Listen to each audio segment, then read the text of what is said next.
ସନ୍ଧ୍ୟା ସମୟ ହେଇଥିଲା। କାଳୁ ତା ପୁଅ ସହ ମାଛ ମାର୍କେଟରୁ ଗୋଟେ ବଡ଼ ଭାକୁର ମାଛ ଧରି ଘରକୁ ଫେରୁଥିଲା। ବାପା, ଏଇଟା କେତେ ବଡ଼ ମାଛ ହେଇଛି, ଆମେ ୟାକୁ 2 ଦିନ ଯାଏ ଖାଇବା। ହଁ ରେ ପୁଅ, ଏବେ ଗଲେ ତ ମାଆକୁ କହିବା ମାଛ ଭଜା କରିଦେବ, ତାପରେ କାଲି ସକାଳେ ଭଲ ତରକାରୀ ଗୋଟେ କରିବ। ହଁ ବାପା, ପୁରା ମଜା ଆସିଯିବ। ହଉ ଚାଲେ, ଜଲ୍ଦି ଯିବା, ନହେଲେ ତୋ ମା ମତେ ପାଟି କରିବ। ଏମିତି ସେ ବାପ ପୁଅ କଥାବାର୍ତ୍ତା ହେଇ ଯାଉଥିଲେ। ସେ ଜଙ୍ଗଲ ଭିତରେ ଗୋଟେ ବଡ଼ ଗଛ ଉପରେ ଝୁମା ଡାହାଣୀ ରହୁଥିଲା। ତାର ନଜର ସେମାନଙ୍କ ମାଛ ଉପରେ ପଡ଼ିଲା। ଆରେ ବା, କେତେ ବଡ଼ ମାଛ ହେଇଛି! ବହୁତ ଦିନ ହେଲା ମାଛ ମୋ ପେଟକୁ ଯାଇନି। ନା, ମତେ ଏ ମାଛ ଦରକାର। ଯାଉଛି ଏମାନଙ୍କ ପଛେ ପଛେ ଯିବି, ଆଉ ସୁଯୋଗ ଦେଖି ସବୁ ମାଛ ଖାଇଦେବି। ଏହା କହି ଝୁମା ଡାହାଣୀ କାଳୁ ଆଉ ଜଗୁର ପିଛା କରିବାକୁ ଲାଗିଲା। କିଛି ସମୟ ପରେ ସେମାନେ 2 ଜଣ ଘରେ ଯାଇ ପହଞ୍ଚିଲେ। ଆରେ ରାନୀ, ଦେଖ କେତେ ବଡ଼ ଭାକୁର ମାଛ ଆଣିଛି। ଗଲ ଗଲ, ଟିକେ ପିଆଜ ପକେଇକି ମାଛ ଭଜା କରିଦେବ, ବହୁତ ଜୋରେ ଭୋକ ଲାଗିଲାଣି, ଆଉ ସମ୍ଭାଳି ହେଉନି। ନା ନା, ଏବେ ଆଉ ମାଛ ଭାଜି ହେବନି, ରାତି ହେଲାଣି। ମୁଁ ଯାହା କରିଛି ତାକୁ ଖାଇକି ଶୋଇପଡ଼। ସେ ମାଛ ଦିଅ, କାଲି ସକାଳେ ତରକାରୀ କରିଦେବି, ଖାଇବ। ଏବେ କରିଥିଲେ ଟିକେ ଭଲ ହେଇଥାନ୍ତା। ନାଇଁ କହିଲିଟି, ଜଲ୍ଦି 2 ଜଣ ହାତ ମୁହଁ ଧୋଇକି ଆସ, ମୁଁ ଖାଇବା ବାଢ଼ୁଛି। ଏହା କହି ରାନୀ ସେ ମାଛ ନେଇ ରୋଷେଇ ଘରକୁ ଚାଲିଯାଏ, ଆଉ ତାକୁ ରଖି ସେମାନଙ୍କ ପାଇଁ ଖାଇବା ବାଢ଼ିବାକୁ ଲାଗେ। ସେମାନଙ୍କର ସବୁ କଥା ଝୁମା ଡାହାଣୀ ଝରକା ପଟେ ଶୁଣିଦିଏ।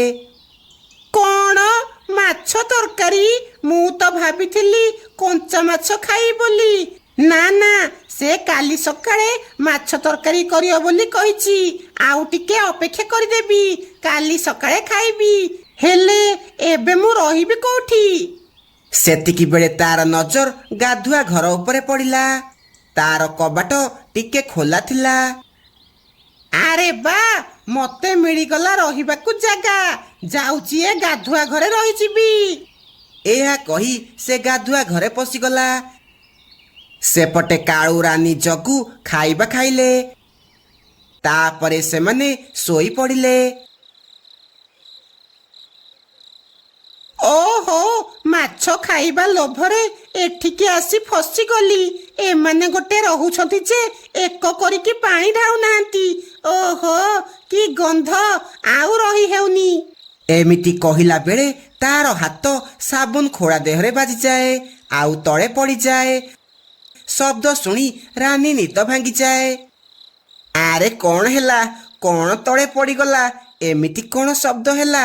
ୟାଡେ ଜୋରେ ଏକ ବି ଲାଗିଲାଣି, ଯାଉଛି ଏକ କରିକି ଆସିବି। ଏହା କହି ସେ ଗାଧୁଆ ଘର ଆଡ଼େ ଯିବାକୁ ଲାଗିଲା। ସେ ଦେଖିଲା ଗୋଟେ ଭୟଙ୍କର ଡାହାଣୀ ଠିଆ ହେଇଛି। ତାର ଲମ୍ବା ଲମ୍ବା ଚୁଟି ଆଉ ବଡ଼ ବଡ଼ ଦାନ୍ତ। ଏହା ଦେଖି ସେ ଭୟରେ ଏକ କରିଦେଲା। ଆରେ ବାପରେ, ଇଏ ତ ଗୋଟେ ଡାହାଣୀ। ଇଏ ଆମ ଗାଧୁଆ ଘରେ କେମିତି ଆସିଲା? ଏବେ ମୁଁ କଣ କରିବି? କୁଆଡ଼େ ଯିବି? ଏ ଗହଳି କରେନି, ଗହଳି କଲେ ତତେ ଏଇଠି ଖାଇଦେବି।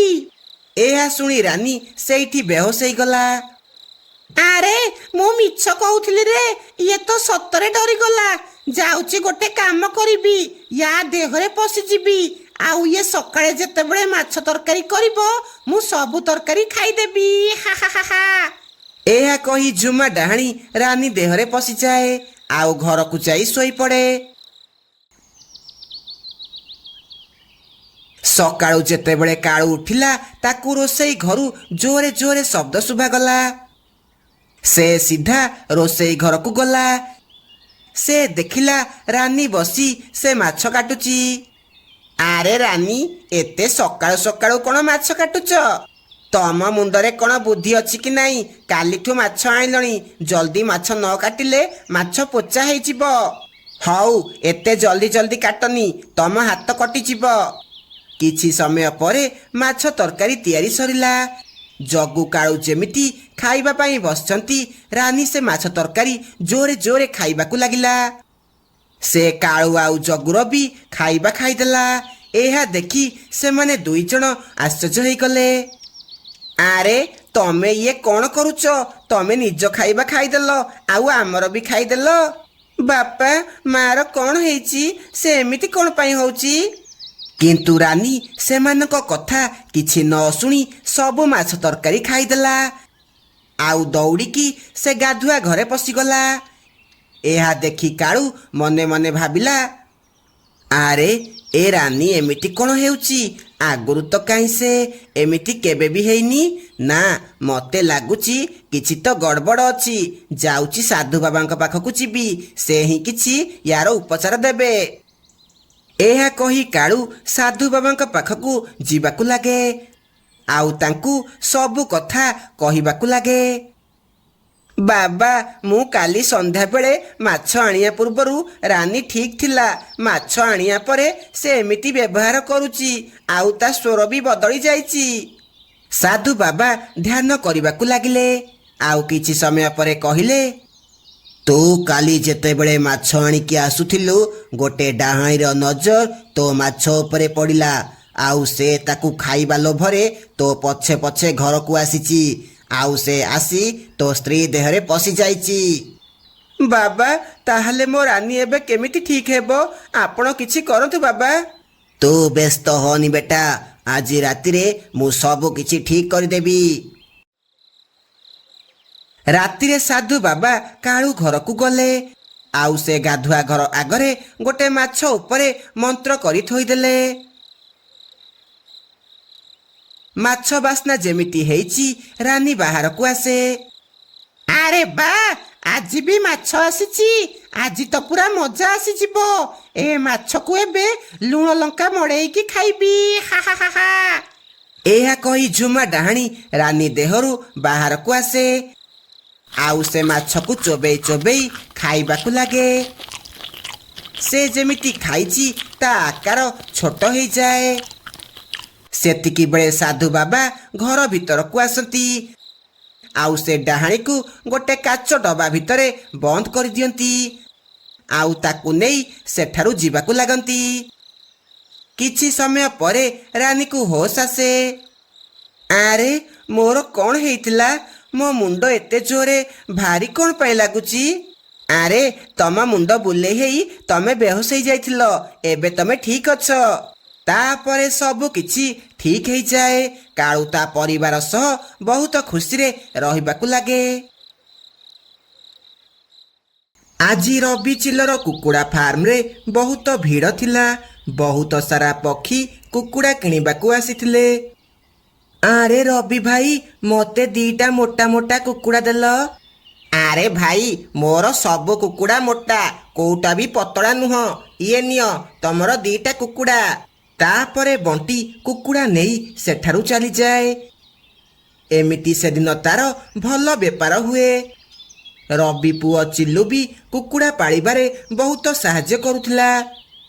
ବାପା, ଇଏ ଦେଖ, ଏ ଧଳା କୁକୁଡ଼ାଟା କେମିତି ଅନ୍ୟମାନଙ୍କର ଖାଇବା ଚୋରେଇକି ଖାଇଦେଉଛି। ହଁ ପୁଅ, ଏଇଟା ବହୁତ ଦୁଷ୍ଟ କୁକୁଡ଼ା, କିନ୍ତୁ ଇଏ ବହୁତ ଭଲ ଅଣ୍ଡା ଦଉଛି। ଏମିତି ସେ ବାପ ପୁଅ ବହୁତ ଖୁସିରେ ବେପାର କରୁଥିଲେ। କିନ୍ତୁ ତାଙ୍କ ସହ ଏମିତି କିଛି ଘଟିବାକୁ ଯାଉଥିଲା ଯାହା ସେମାନେ ସ୍ୱପ୍ନରେ ବି ଭାବିନଥିଲେ। ରାତି ପ୍ରାୟ 12ଟା ହେଇଥିଲା। ରବି ଆଉ ତା ପୁଅ ଖାଇ ପିଇ ଆରାମସେ ଶୋଇଥିଲେ। ହଠାତ୍ ଜୋରେ କୁକୁଡ଼ା ମାନଙ୍କର ଚିତ୍କାର ଶୁଭାଯାଏ। ଚିଲୁର ନିଦ ଭାଙ୍ଗିଯାଏ। ବାପା ବାପା, ଉଠ ଉଠ, କୁକୁଡ଼ା ମାନେ ଏତେ ଜୋରେ ଗହଳି କ'ଣ ପାଇଁ କରୁଛନ୍ତି? ରବି ସାଙ୍ଗେ ସାଙ୍ଗେ ଉଠି ପଡ଼େ। ବାପା, ଲାଗୁଛି ବାହାରେ କିଏ ଗୋଟେ ଆସିଛି। ରବି ସାଙ୍ଗେ ସାଙ୍ଗେ ଟର୍ଚ୍ଚ ନେଇ ବାହାରକୁ ଗଲା। ସେ ଦେଖିଲା ବାହାରେ କେହି ବି ନାହାନ୍ତି, ଖାଲି ଥଣ୍ଡା ଥଣ୍ଡା ପବନ ହେଉଛି। ଲାଗୁଛି ବୋଧେ କୋଉ ବିଲୁଆ ଫିଲୁଆ ହେଇଥିବ, ସେଥିପାଇଁ କୁକୁଡ଼ା ମାନେ ତାକୁ ଦେଖି ଚିତ୍କାର କରୁଥିବେ। ଏହା କହି ସେ ପୁଣି ଥରେ ଘରକୁ ଯାଇ ଶୋଇପଡ଼େ। ସକାଳୁ ଯେତେବେଳେ ରବି କୁକୁଡ଼ା ମାନଙ୍କୁ ଦାନା ଦେବାକୁ ଯାଏ, ସେ ଦେଖେ ତା ଫାର୍ମରେ 5ଟି କୁକୁଡ଼ା ନାହାନ୍ତି। ଆରେ ମୋର 5ଟି କୁକୁଡ଼ା କୁଆଡ଼େ ଗଲେ? କାଲି ତ ଗଣିକି ରଖିଥିଲି 10ଟି କୁକୁଡ଼ା ଥିଲେ, ତାହେଲେ ମୋର 5ଟା କୁକୁଡ଼ା କୁଆଡ଼େ ଗଲେ? ସେତିକି ବେଳେ ଚିଲୁ ସେଠାକୁ ଆସିଲା। ବାପା, କାଲି ରାତିରେ ଯୋଉ କୁକୁଡ଼ା ମାନଙ୍କର ଗହଳି ଶୁଭୁଥିଲା, ଲାଗୁଛି କୋଉ ଚୋର ଆସିକି କୁକୁଡ଼ା ଚୋରେଇକି ନେଇଯାଇଛି। ସେତିକି ବେଳେ ରବିର ନଜର ତଳେ ପଡ଼ିଥିବା ବଡ଼ ବଡ଼ ନଖ ଚିହ୍ନ ଉପରେ ପଡ଼େ। ହଁ ପୁଅ, ଇଏ କୋଉ ସାଧାରଣ ଚୋର ନୁହଁ, ଇଏ ଦେଖେ କେତେ ବଡ଼ ବଡ଼ ନଖ। ହଁ ବାପା, ଆମକୁ ଏବେ କୁକୁଡ଼ାମାନଙ୍କୁ ଭଲସେ ଜଗିକି ରଖିବାକୁ ପଡ଼ିବ। ସନ୍ଧ୍ୟାବେଳେ ରବି ଜଙ୍ଗଲରେ ଥିବା କାଳୁ ଚା ଦୋକାନକୁ ଗଲା। ସେଠି କିଛି ପକ୍ଷୀ ବସି କଥା ହେଉଥିଲେ। ଆରେ ତମେ ମାନେ ଜାଣିଛ, କାଲି ରାତିରେ ମୁଁ କାହାର ଗୋଟେ ନାଲି ଆଖି ଦେଖିଲି। ଯେମିତି ମୁଁ ଗହଳି କଲି, ସେ ସେଠାରୁ ଦୌଡ଼ିକି ଜଙ୍ଗଲ ଆଡ଼େ ପଳେଇଲା। ହଁ, ମୁଁ ବି କିଛି ବିଚିତ୍ର ହସ କାଲି ଶୁଣିଛି। ଆରେ ତମେ ସେ କଥା ଛାଡ଼, ମୋର କାଲି 10ଟି କୁକୁଡ଼ା ଥିଲେ, ଆଜି ଦେଖିଲା ବେଳକୁ 5ଟି କୁକୁଡ଼ା ନାହାନ୍ତି। ଲାଗୁଛି ସେ ବିଚିତ୍ର ଜୀବ ମୋ କୁକୁଡ଼ା ଚୋରେଇକି ନେଇଯାଇଛି।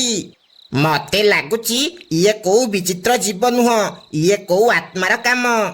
ହେ ନାଇଁ, ଆତ୍ମା ଫାତ୍ମା ସେମିତି କିଛି ବି ନାହିଁ। ମତେ ଲାଗୁଛି କୋଉ ଜଙ୍ଗଲୀ ଜୀବ ଆମ ଜଙ୍ଗଲକୁ ପଶି ଆସିଛି। ଏମିତି ସେ ଦିନ ବିତି ରାତି ହେଲା। ରବି ଫାର୍ମ ପାଖରେ ଥିବା ଗୋଟେ ଗଛ ମୂଳେ ଗୋଟେ ଠେଙ୍ଗା ଆଉ ଟ୍ରଚ ଧରି ଜଗିକି ରହିଲା। ରାତି ଯେମିତି ପ୍ରାୟ 12ଟା ହେଇଛି, ଗୋଟେ ଭୟଙ୍କର ହସ ଶୁଭାଗଲା। ରବି ସାଙ୍ଗେ ସାଙ୍ଗେ ଟ୍ରଚ ଧରି ଯେମିତି ଫାର୍ମ ଭିତରେ ପଶିଛି, ସେ ଦେଖିଲା ଗୋଟେ ଭୟଙ୍କର ଡାହାଣୀ କୁକୁଡ଼ା ମାନଙ୍କୁ ଧରି ଗୋଟେ ଅଖାରେ ଭର୍ତ୍ତି କରୁଛି। ଏହା ଦେଖି ରବି ଭୟରେ ଥରିବାକୁ ଲାଗିଲା। ଏ ଏ ତୁ କିଏ? ତୁ କିଏ? ମୋ କୁକୁଡ଼ା ମାନଙ୍କୁ ଛାଡ଼ିଦେ କହୁଛି, ଛାଡ଼ିଦେ। ମୁଁ ହେଉଛି କୁକୁଡ଼ା ଚୋର ଡାହାଣୀ। ତୁ କହିଦେବୁ ଆଉ ମୁଁ ଛାଡ଼ିଦେବି। ନାଇଁ ରେ, ଏ ସବୁ କୁକୁଡ଼ା ମୋ ପେଟକୁ ଯିବ। ମୁଁ ଏବେ ଯାଉଛି, ମୁଁ ପୁଣି କାଲି ଆସିବି। ଏହା କହି ସେ ଡାହାଣୀ କିଛି କୁକୁଡ଼ା ମାନଙ୍କୁ ଧରି ଜଙ୍ଗଲ ଭିତରକୁ ଦୌଡ଼ିବାକୁ ଲାଗେ।